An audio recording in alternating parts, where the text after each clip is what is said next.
क्या आप जानते हैं कि सबसे डरावना क्या है? भूतों का सपना नहीं, बल्कि सपने और हकीकत में फर्क न कर पाना।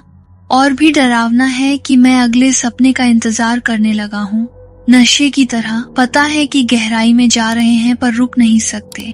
कोई बताए मैं पागल हूँ या ये दुनिया बहुत जादुई है। उस साल मैं काउंटी के टॉप स्कूल में गया तो हम गांव से शहर आ गए। नया घर बड़ा था, खिड़की शहीदों के कब्रिस्तान की ओर थी। माँ को शुरू में थोड़ा डर लगा। पुरानी सोच में ऐसी जगहें नकारात्मक ऊर्जा वाली और अशुभ मानी जाती हैं। पर सोचा वे क्रांतिकारी शहीद थे, अशुभ कैसे हो सकता है? पूर्वजों का आशीर्वाद, क्या यह ज्यादा सुरक्षित नहीं? कब्रिस्तान वाकई में अच्छा दिखता था, बस रात में देखकर थोड़ा डर लगता था। तब पहली बार मैंने उसे साफ सपने में देखा। सपने में मेरे स्कूल का खाली गलियारा था, सिर्फ मैं अकेला था। अरे बहुत दिन हुए, तुमसे मिलने आया हूँ। क्या हम एक दूसरे को जानते हैं? हाँ, ये तुम्हारे लिए है। आखिर ये कौन है? भागो मत। जागने पर याद था उसका बहुत दिन कहना, पर मैंने उसे पहली बार देखा था। वो ऐसा क्यों कहेगा? और अजीब था वो अपनापन, जैसे डीएनए में दर्ज कोई याद। हाई स्कूल में सिर्फ पढ़ाई थी, दूसरों की जवानी में कविता और सपने, मेरी में सिर्फ सवाल और कैंटीन। तब मैं सपनों में बीजिंग यूनिवर्सिटी जाने की जिद पर अड़ा रहा, डरपोक से पागल बन गया। कुछ लड़के दोस्त भी बने। माँ ने कहा मैं बड़ा हो गया, पर सच कहूँ तो मुझे कभी वो खास एहसास नहीं मिला जो सपने में था। जब लगा ये बस एक आम सपना है, पता चला ये तो शुरुआत थी। अरे शाओनुओ, इस फिजिक्स कंपटीशन में जरूर भाग लो, मैं तुम्हें पढ़ा सकता हूँ। हे जरूरत नहीं, मैं खुद ही सीख लूंगा। अरे हाँ, अगले वीकेंड वो नई फिल्म आ रही है, साथ देखें? पर मुझे वीकेंड पर पढ़ाई करनी है। चलो, पढ़ाई के साथ मनोरंजन भी जरूरी है मेरी तरफ से। ठीक है, मैं सोचकर बताता हूँ। अरे तुम क्या कर रहे हो? वो अच्छा इंसान नहीं है, उससे दूर रहो। क्या? किसकी बात कर रहे हो? मेरा बैग वापस दो। वादा करो तुम उस पर भरोसा नहीं करोगे। तुम्हें क्या? मुझे नहीं पता तुम कौन हो, मैं बस नहीं चाहता कि वो तुम्हें चोट पहुंचाए। ये कैसे हो सकता है? ये चिट्ठी मेरे बैग में कब आई और सपने में ऐसा कैसे? अरे हाँ, कल जो चिट्ठी दी थी मिली? हाँ, मिल गई। तुम्हारा जवाब क्या है? माफ करना, मेरे मन में ऐसा कुछ नहीं है। क्या तुमने एक बार भी नहीं सोचा? सोचने की जरूरत नहीं, मुझे यकीन है।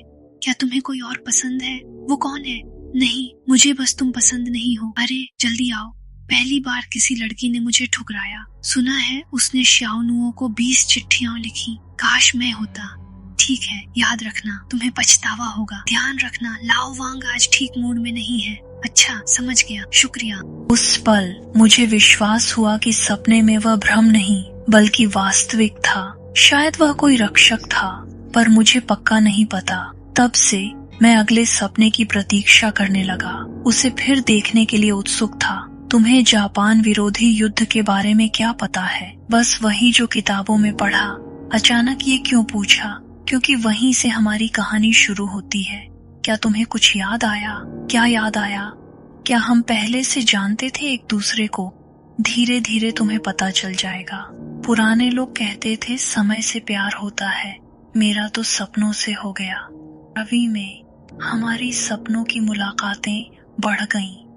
वह अब एक आकर्षक इतिहासकार बन गया था। हमारा रिश्ता ऐसा था जैसे ऑनलाइन डेटिंग में फोटो से बेहतर व्यक्तित्व मिला हो। शायद ऐसा नहीं था, क्योंकि मैंने उसे ठीक से देखा भी नहीं था, पर हर स्पर्श में मैं उसकी गर्माहट महसूस कर सकता था, उसकी हथेलियों की रेखाएं, यहाँ तक कि उसकी सांसों की आवाज भी।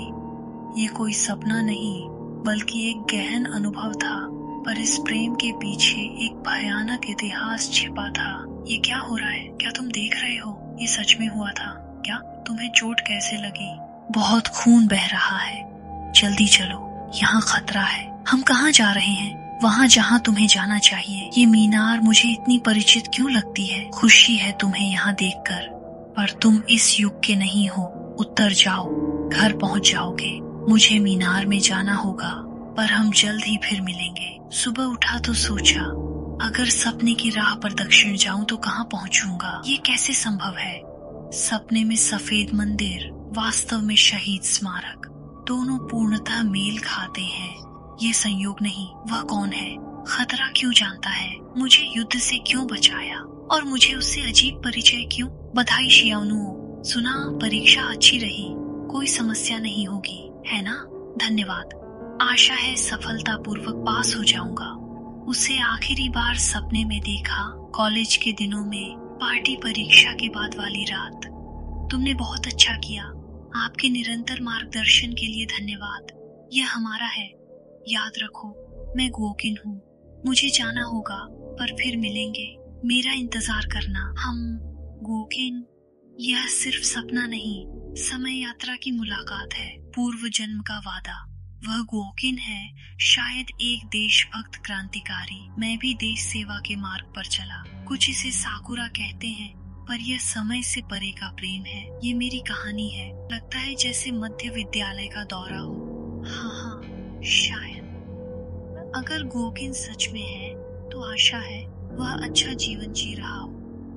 हम उससे मिलने की आशा में आगे बढ़ेंगे। आखिर कौन कहता है कि समय यात्रा नायक सिर्फ निरंकुश या क्रांतिकारी हो सकता है? यह भी भावुक लगता है।